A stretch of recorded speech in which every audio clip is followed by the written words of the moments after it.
दिक्कत नहीं आएगी।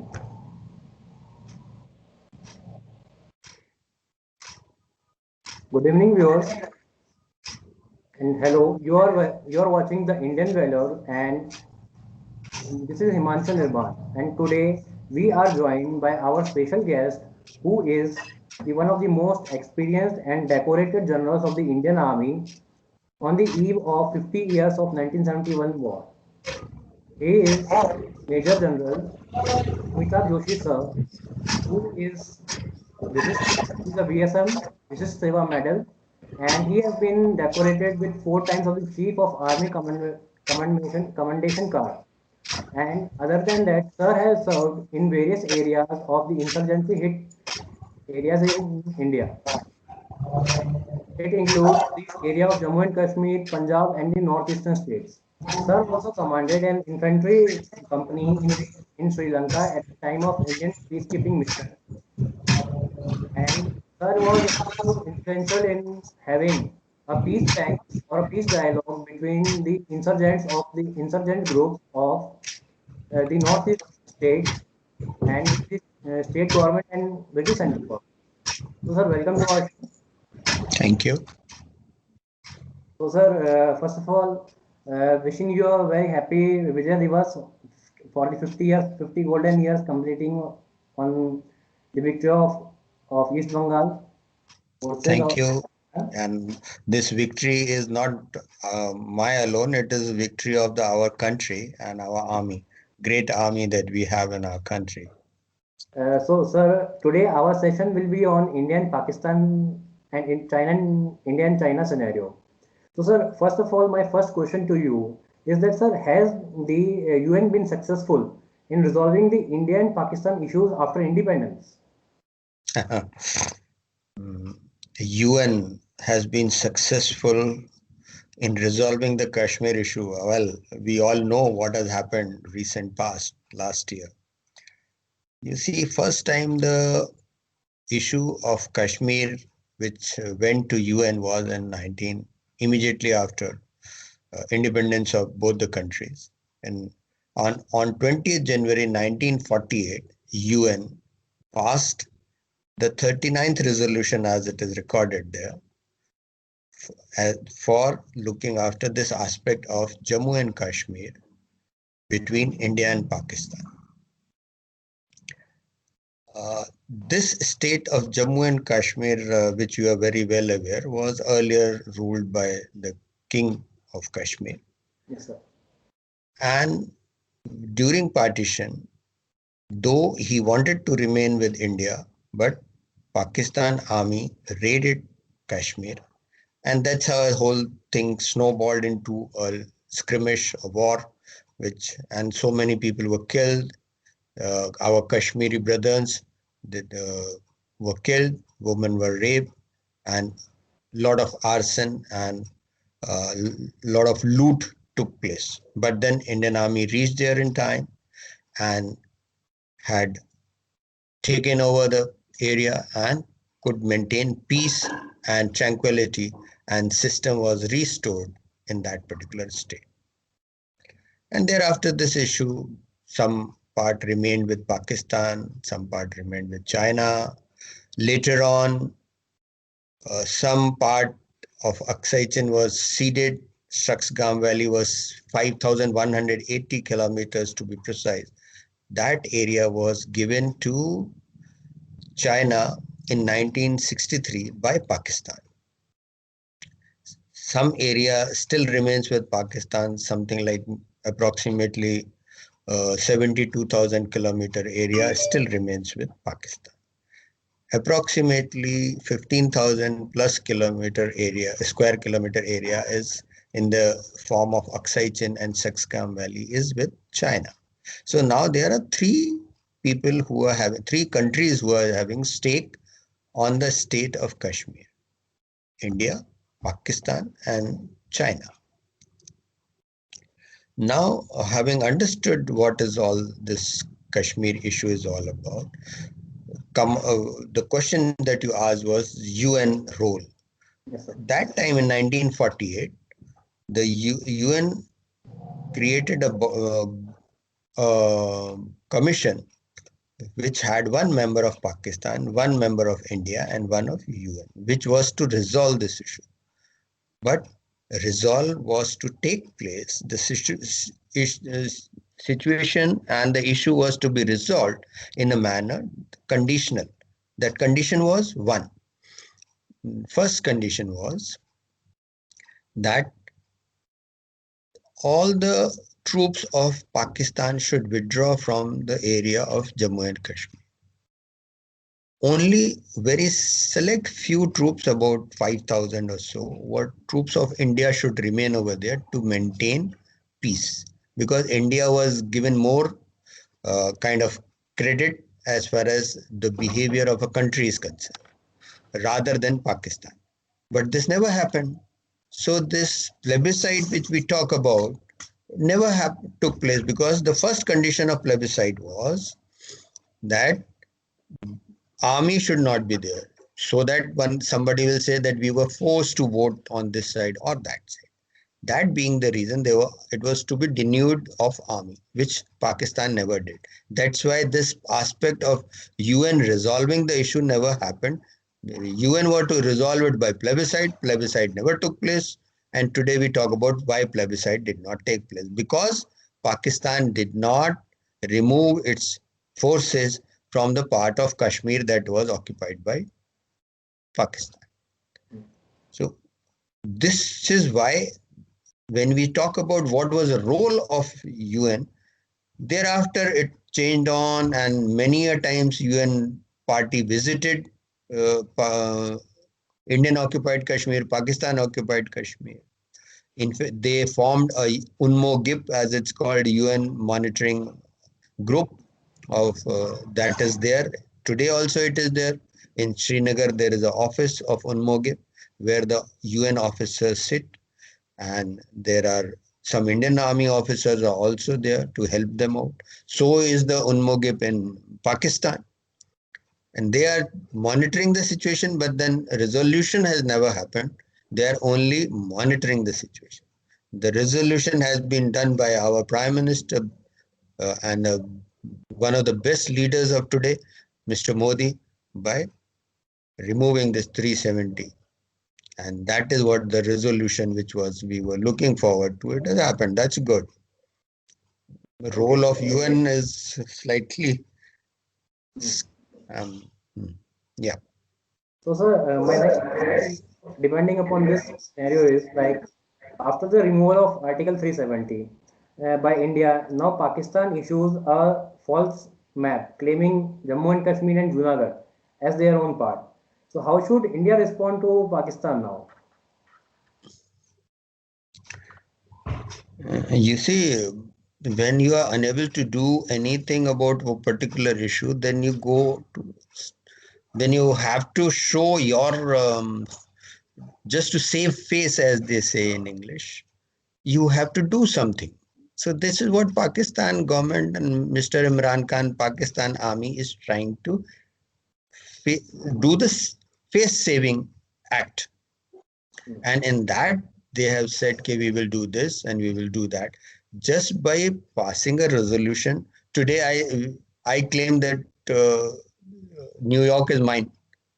Or today India says that, okay, Canada is ours. Is it possible? Or is it acceptable to the international world? It's not. One has to be mature in understanding these aspects. These are government issues where whims and fancies do not work. If you say you stake claim, staking claim is nothing. It's of no use. You have changed a map. That map is yours. Printing is yours in your country. You have changed a map and you have taken Junagadh. Tomorrow you will take some other place and say, okay, this is ours. Does it happen that way? No, you are tomorrow I go and keep my one hanky or a towel on some house and say this house is mine. I claim it. It doesn't happen that way. And this is what they are trying to just to play a card with their public and with the public sentiment. They are trying to say something, but they have got nothing to to substantiate that claim of theirs, where one can say, okay, this is why they are asking, and everybody is laughing about it. Nobody is taking it seriously. In international, not a single country has given them that kind of confidence or that kind of feeling that, okay, even their friend countries, the Arab countries, the China, Russia, nobody has said, Afghanistan, nobody has said, yes, Junagadh is yours. We stand by you, or your claim is rightful. It is nothing. So I just leave it at that. Okay. So, sir, my next question to you will be like, sir, Imran Khan said that 58 nations are with Pakistan issue on Kashmir. And but why did he fail to produce the documents in the United Nations that with all nations signed on that pact? I just answered partly your question. You see, how many nations of UN are there today? In world, there are 206 nations today. Yes, sir. 193 nations are part of UN, and they vote there. They put their points, and UN, it's a body, and 193 participants are there. In UN Security Council, if we talk about the security aspect, there are 15 members. Countries like US, Russia, China, Japan, Australia, these are the countries which are in UN Security Council. None of the countries have given it in writing in UN that we support this claim of Pakistan. They are with India and they have said so. They have always meant all the countries, whichever have given a comment, whether it was Mr. Trump or Australian Prime Minister, Israel Prime Minister, Japan PM, any and every country premier or president or prime minister has made a statement that this is a issue, bilateral issue. India and Pakistan should solve it between themselves.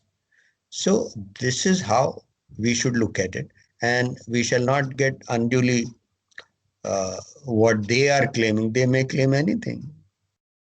So, sir, why it is important that to keep this India and Pakistan issue alive? So, like, sir, who is benefiting from this issue? That's a very pertinent question, Himanshu. Who, I mean, nothing happens in this world for without a reason. Whatever has happens is has a definite reason. Now, what is the reason here? World moves on economics. Money makes the world go around. So here also the aspect is money matters. Now you asked a question, where who is getting benefited? Yes, sir. The Pakistan government, their government machinery, the leaders, political leaders, and who runs Pakistan more than politicians is army, the defense people. Their own media, their own people call that call Pakistan army or the corps commanders, which is the senior most rank after chief. They do not have army commanders, they have corps commanders. So the corps commanders are being named as crore commanders. Crore, that is the quantification of money that we talk in our this part of the world. So they are not, they are being addressed as crore commanders.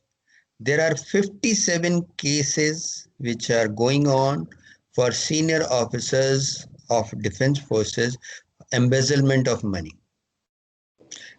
How do they do that, and where does this money come from? If they say that border is peaceful, there is Kashmir is not an issue, then people will say, then why are you spending that much of money in for defense?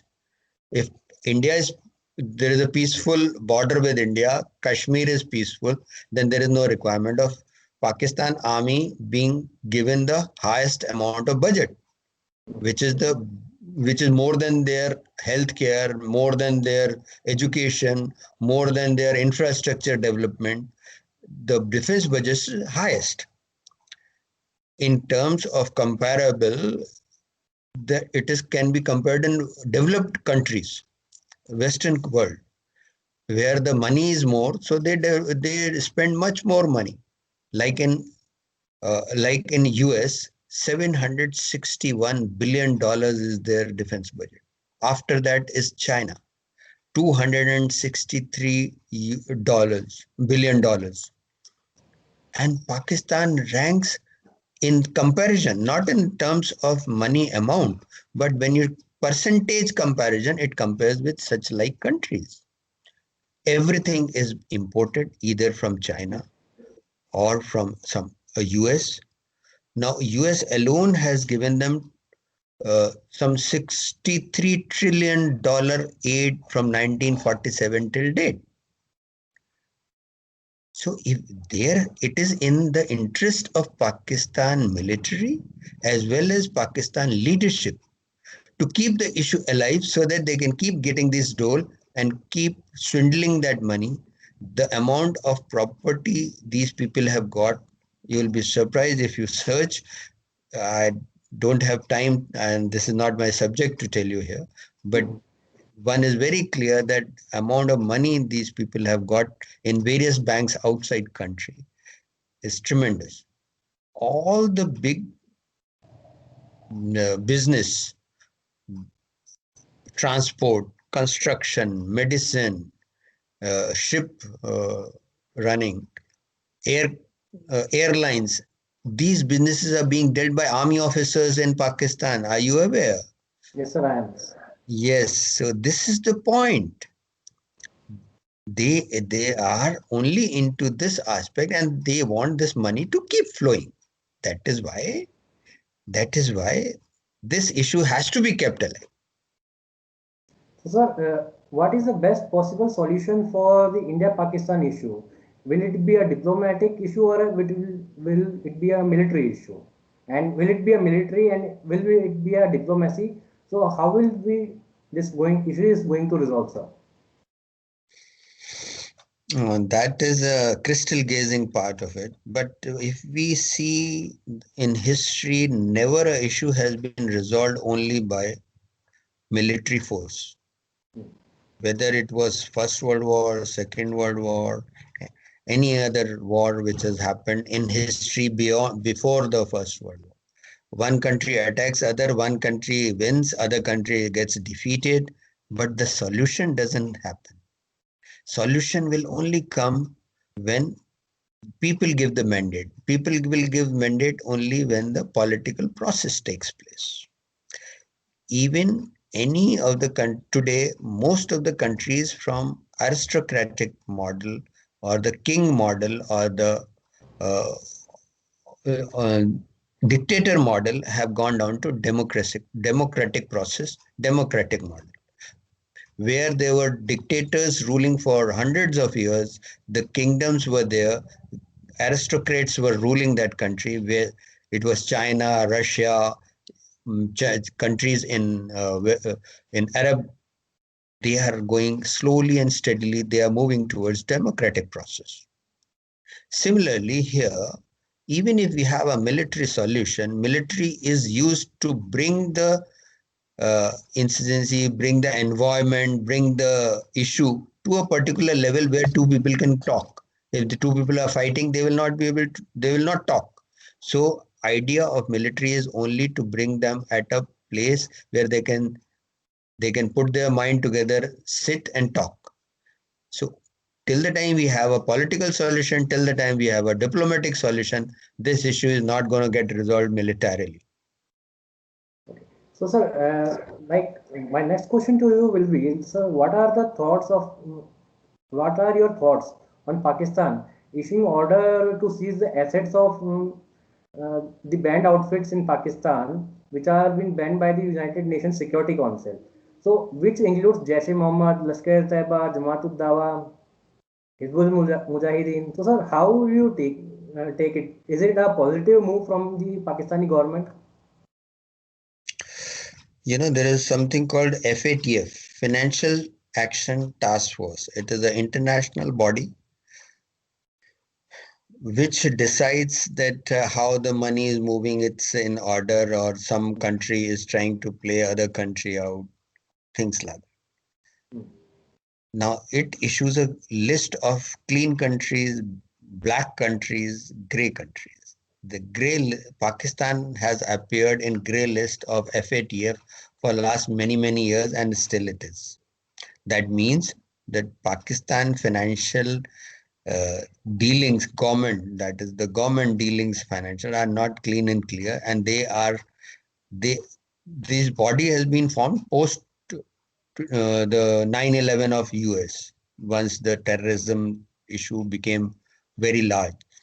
So this body has always been saying that Pakistan is grey list, their dealings financial are not good, they're not clean and correct, and they are funding the terrorist. Now, how many terrorist organizations do you think are there in Pakistan? Any guesses? The Minimum 30 to 40 are working. Yeah, very correct. Now, the domestic terrorist groups are today the major groups I'm talking. There are many groups. I'm talking only the major ones which are listed, 12. Then, besides that, there are about 32, 33 groups which are used for international terrorism. Hmm. So, there are good about 45 to 50 groups in Pakistan which are running, which are being trained, which are being equipped, which are being given all kind of support. All their leadership is residing in Pakistan. Who is giving them money? Where the money is coming from? There are many trusts like Al Rashid Trust, Al Akhtar Trust, Rabita Trust, Tahir Trust, uh, Tamir Nau Trust. There are many trusts. They keep collecting money from various people, from various countries on various behest. They may be collecting money that we will help cancer patient, but the money gets diverted. They may be collecting money that we are giving it to madrasa for education of downtrodden and poor children. Money goes, finds its way to terrorist. So this, what you are saying that government has banned, they are never banned. Their leaders are giving speeches. Their leaders are visiting various places in POK, Pakistan occupied Kashmir. They are doing rallies. Where have they banned? And even if they have banned, how does it matter? It is only a farce. It is only a make believe. It is only a facade. In actual, everything is going on with support of, we know it, ISI and other organizations, they are supporting. But on the face, because he has to show it, international pressure is there, so he has to say something, he has to show something. So government and the prime minister has said that these institutions are banned. All they do is they change the name, board हटा देते हैं, उसका board हटा के दूसरा board लगा देंगे, and then it carries on. So this is how it goes. So, sir, like my next question to you is like, why didn't the Arabs, who once upon a time supported Pakistan in every its move, didn't raise their voices on the Kashmir issue when Pakistan took this issue against India to the United Nations Security Council? Why, as I earlier said in when I was talking, answering your question, Hmm. it's money which moves the world. So every country knows what they are looking towards Pakistan for and what they can look forward to India. Hmm. India is one of the, today India is one of the maybe fourth largest, fifth largest economy, and it is looking up, it is growing further and more. Because of pandemic, there has been a little setback. Otherwise, we would have been even a bigger economy than what we are today. The inter-country trade, which is there with all the Arab countries, is much more with India than it is with Pakistan. Pakistan, they are giving out dole. They are giving money to Pakistan. As far as India is concerned, they are seeking help from India, whether it is technical help, whether it is infrastructural help, whether it is medical help, or any other kind of thing, or even in defense. They are seeking help. There are so many inter-government uh, synergy is going on at various levels. So they have to befriend India more than what they have to befriend Pakistan. That is why the GCC countries, the group of countries, have none of the countries have given any support to Pakistan, even in Kashmir issue, even with 370. Mm. Well, they are Muslim Brotherhood countries, so they have a soft corner for Pakistan. But when it comes to actual support, they support India because they know which is the country which will be useful to them in future. And in international scenario, there are no permanent friends, there are no permanent enemies. They have to look as in the today's international scenario, India is one of the powerful countries. They have to be with India. Mm. That's why they are not supporting Pakistan. So, sir, let's move on to another issue regarding the next question for from you is regarding the India-China issues. Like, sir, how do you see this? This Yeah, this world is seeing the entire India-China issue.